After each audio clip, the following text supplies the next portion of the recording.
जहां पर कांग्रेस की केंद्रीय चुनाव समिति की बैठक आज होगी। यहां पर लोकसभा चुनाव के उम्मीदवारों को लेकर इस बैठक में चर्चा होनी है। तो ये बड़ी जानकारी अपने दर्शकों तक साझा करें। लोकसभा चुनाव के उम्मीदवारों को लेकर इसमें चर्चा होगी। कांग्रेस ने 40 और नाम तय कर लिए हैं, तो 40 और नए नामों को लेकर जो सूची है वो तैयार की गई है। आज उम्मीदवारों की तीसरी सूची कांग्रेस की जारी हो सकती है, फिलहाल ये भी संभावनाएं हैं। तो ये बड़ी जानकारी, अहम खबर आप तक साझा कर रहे हैं, जहां पर कांग्रेस की केंद्रीय चुनाव समिति की बैठक होगी। तो कांग्रेस की केंद्रीय चुनाव समिति की बैठक, और इसको लेकर जानकारी ये भी है कि लोकसभा चुनावों के उम्मीदवारों को लेकर इसमें चर्चा होगी। कांग्रेस ने 40 और नए नाम जो है वो तय कर लिए हैं। हालांकि कल भी कांग्रेस की केंद्रीय चुनाव समिति की बैठक हुई थी, जिसमें कई महत्वपूर्ण बिंदुओं को लेकर चर्चा हुई थी, खासतौर पर उम्मीदवारों को लेकर। और लिहाजा आज फिर से, क्योंकि कल जो नाम तय किए गए, एक बार फिर से उन पर मंथन होगा। आज भी ये बैठक होनी है, यानी कांग्रेस की केंद्रीय चुनाव समिति की बैठक आज भी होगी। लोकसभा चुनाव के उम्मीदवारों को लेकर चर्चा होगी और कांग्रेस ने 40 नाम और नए तय कर लिए हैं, फिलहाल जानकारी ये भी है। तो कांग्रेस की तरफ से आज उम्मीदवारों की तीसरी सूची जारी हो सकती है, फिलहाल जानकारी मिल रही है, आपको साझा कर रहे हैं।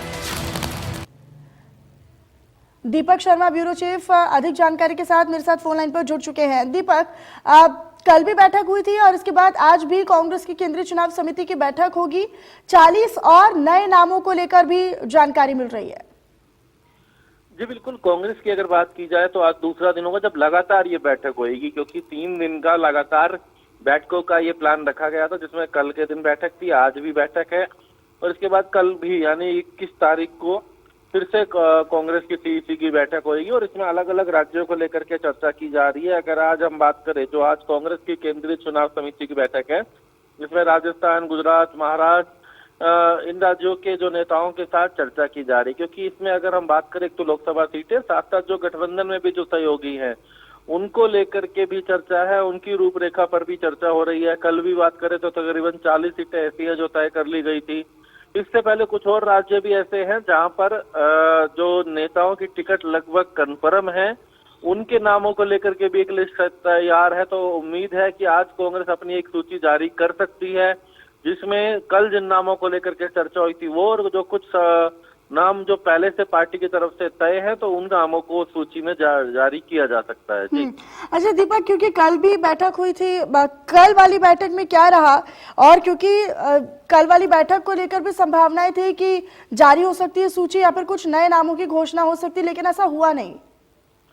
जी बिल्कुल, कल हम मंगलवार की बात करें तो छत्तीसगढ़, कर्नाटका, तेलंगाना, कई राज्यों को लेकर के कल भी चर्चा रही थी। तकरीबन 40 से 80 सीटों पर नाम भी जो बताया जा रहा है वो तय कर लिए गए थे, लेकिन उन तमाम नामों की सूची जो है आज जारी हो सकती है कुछ, क्योंकि अगर बात करें तो कुछ ऐसे राज्य भी है जहां पर जिनके लोकसभा सीटों पर, उन राज्यों के लोकसभा सीटों पर नाम लगभग तय है, तो ऐसे में उन उम्मीदवारों के नाम भी साथ जोड़ करके संभवतः आज एक सूची कांग्रेस पार्टी के द्वारा जारी की जा सकती है। उसको लेकर के कुछ ही देर में पार्टी की तरफ से हालांकि यह सूची जारी की जाएगी, जो कि केसी वेणुगोपाल इस सूची को जारी करेंगे। जी दीपक, कहा यह जा रहा है कि इसीलिए इतनी ज्यादा चुनाव समिति की बैठक कांग्रेस को करनी पड़ रही है, क्योंकि एक बैठक करते हैं तो उसमें आम सहमति नहीं बन पाती है, पेच फंस जाता है। कोई समर्थन करता है किसी उम्मीदवार का तो दूसरा उसकी नाराजगी जता देता है।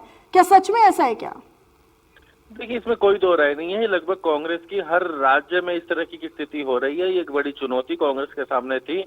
बाकायदा जो इस सीईसी की बैठक से पहले कांग्रेस की सभी राज्यों की स्क्रीनिंग कमेटी की बैठक होती है और उसके बाद वो नाम पार्टी को भेजे जाते हैं।